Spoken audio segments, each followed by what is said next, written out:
This is Seth Vidya Mandir, English High School and Junior College of Commerce and Science. This is HSC Online Audio Video Lecture Series, and I am Bina Raikar, your OC teacher, and today I am starting with the fourth chapter, Business Services, and the topic for today is banking.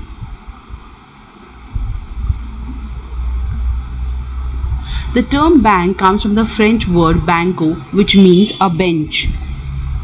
In earlier days, money lenders used to display coins of different currencies in big heaps or benches, or perhaps tables for the purpose of lending or exchanging.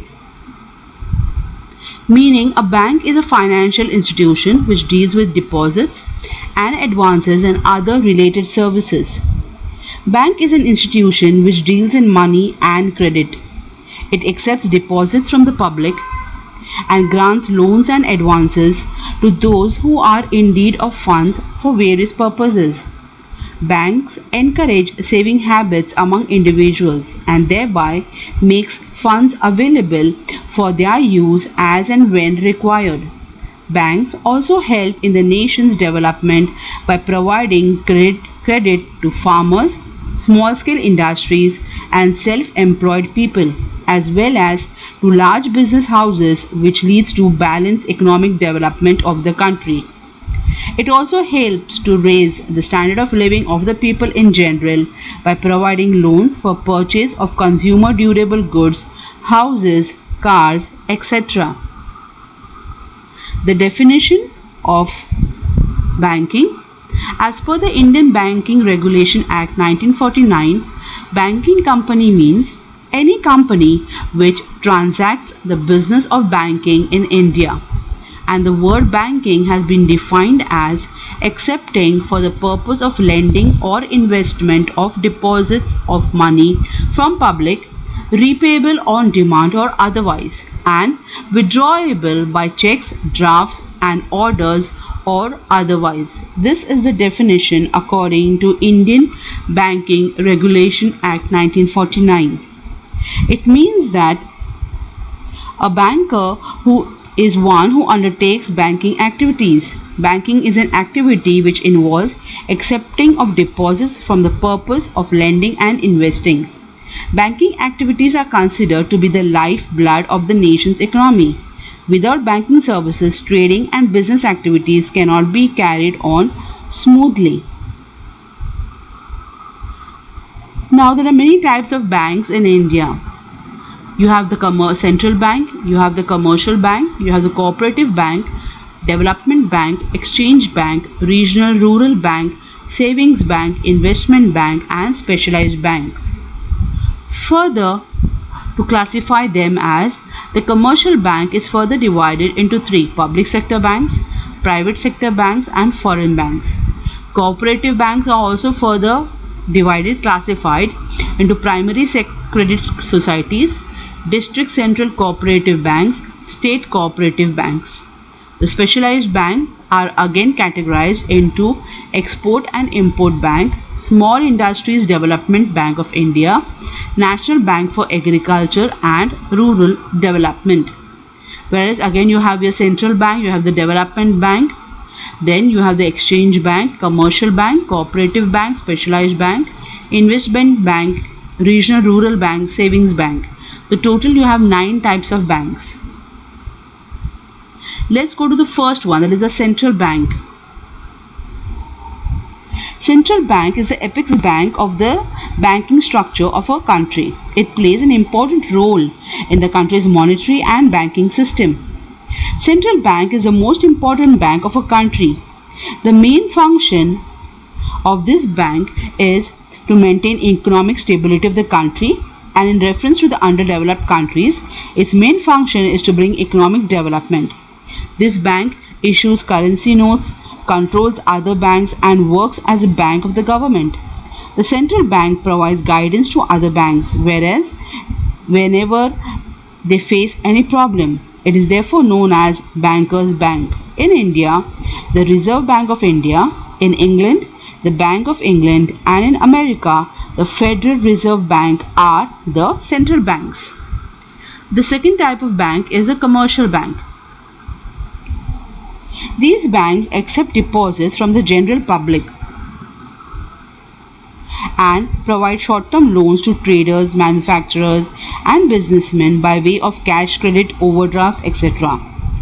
Commercial banks provide various services like collecting check, bills of exchange, remitting money from one place to another place, etc.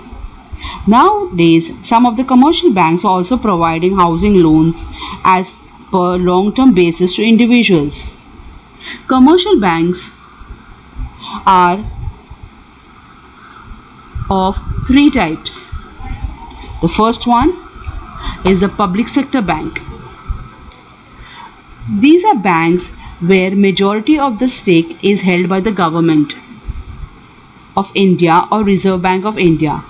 Example of public sector banks are State Bank of India, Corporation Bank, Bank of Baroda, Dena Bank, etc.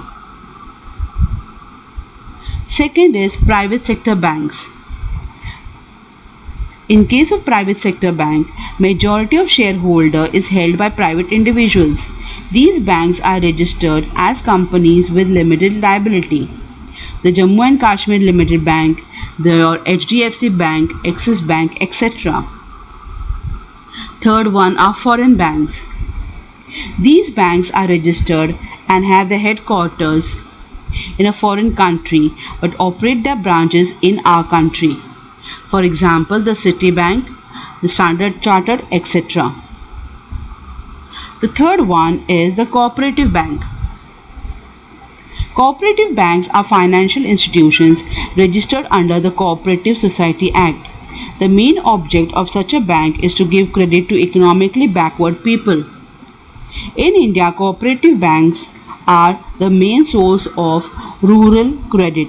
These banks encourage saving habit among the villagers and give loans at a low rate of interest. There are three different levels. The first one is a primary credit society. They are formed at village or town level where borrower and non-borrower members residing in one locality. The operation of each society are registered to a small area so that members know each other and keep a watch over the activities all over the members to prevent frauds. Second one is the district central cooperative banks. These banks operate at district level, having some of their primary credit societies belonging to the same district as their members and functions as a link between primary credit society and state cooperative banks. The third one is state cooperative banks. These are apex cooperative banks in all the states of the country. They mobilize funds and help in the proper channelization among various sectors. The money reaches the individual borrowers from the state cooperative banks through the central cooperative banks and primary credit societies. The next bank is the Industrial Development Bank. They are financial institutions that provide medium and long-term funds to the business firms. Example of development banks are Industrial Finance Corporation of India, State Finance Corporation, Maharashtra State Finance Corporation, etc. Some functions of development bank are as follows: the provision of medium and long-term funds to business units, underwriting of shares issued by public limited companies, purchase of debentures and bonds. Next, you have the exchange banks. Exchange banks are mainly concerned with financing foreign trade. Main functions of exchange banks are remitting money from one country to another country, discounting of foreign bills, helping import and export trade, etc. The functions of foreign exchange banks are as follows. It's financing foreign trade transactions, issue letter of credit, discounting bills of exchange, remittance of dividend, interest, profit, etc. The sixth one is Regional Rural Bank. It was established in 1975 to enhance banking facilities in the rural areas. In these banks, the features of commercial and non-cooperative banks are found. These banks are sponsored by some commercial banks. 50% of the capital is provided by the central bank, 35% by the commercial bank concern, and 15% by the state government concern. The main functions provided by these banks are to provide loans to small traders, small farmers for the development of agricultural activities. The seventh one is savings bank. These banks accept small savings from public who have fixed income. It creates the saving habit among people. In India, Post Saving Bank is one of the savings bank. Commercial bank and cooperative banks also play a role in savings bank. The eighth one is investment bank. These banks provide financial and advisory assistance to their customers. Their clients generally include business firms and government organizations. It facilitates mergers and acquisitions by undertaking research and providing advice to investment decisions. Generally, investment banks do not directly deal with general public. The ninth one is specialized bank. These banks cater to the requirement and provide overall support for setting up business in specific areas. The first one is Export and Import Bank. For setting up business for exporting products or importing products from foreign countries for sale in our country. It provides requirement support and assistance. The bank grants loan to exporters and importers and also provides information about the international market.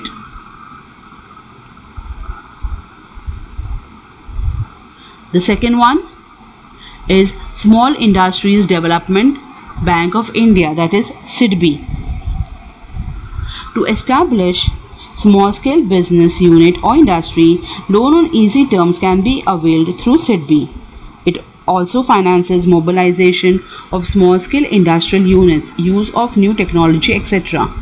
The main aim of SIDBI is to promote, finance and develop small scale industries. Under specialized bank, we have the third one, that is National Bank for Agriculture and Development and Rural Development, NABARD. It is an apex institution for financing agricultural and rural sector. For example, people engaged in agriculture or other activities like handloom, weaving, fishing, etc. NABARD can provide credit both short-term and long-term through regional rural banks. It provides finance to financial institutions and not to the individuals.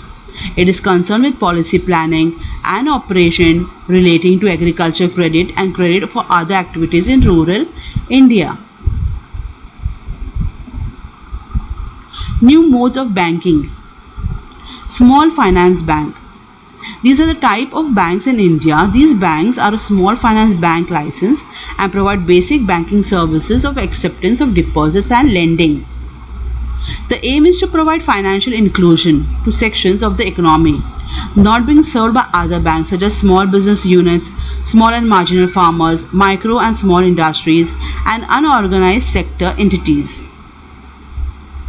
Existing non-banking financial companies, microfinance institutions and local area banks can apply to become small finance banks.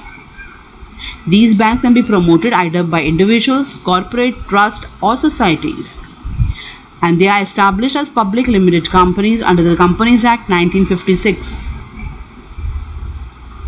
Small finance banks, they are governed by Reserve Bank of India Act 1934 and Indian Regular and Banking Regulation Act 1949. There are no territorial restrictions of these banks. They are set up with twin objectives. First, to providing an institutional mechanism. Second, for providing credit via economic activities in the local areas. Objectives of small finance banks: provision of savings for unserved and underserved sections, supply of credit to small business units, small and marginal farmers, micro and small industries, other unorganized sector.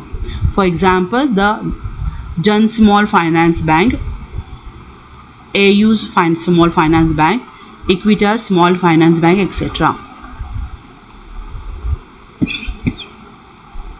Finance Bank, it is a new model of banking. It is conceptualized by the RBI.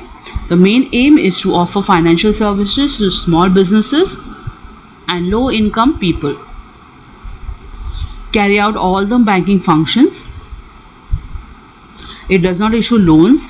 It accepts a DD up to 1 lakh. Examples: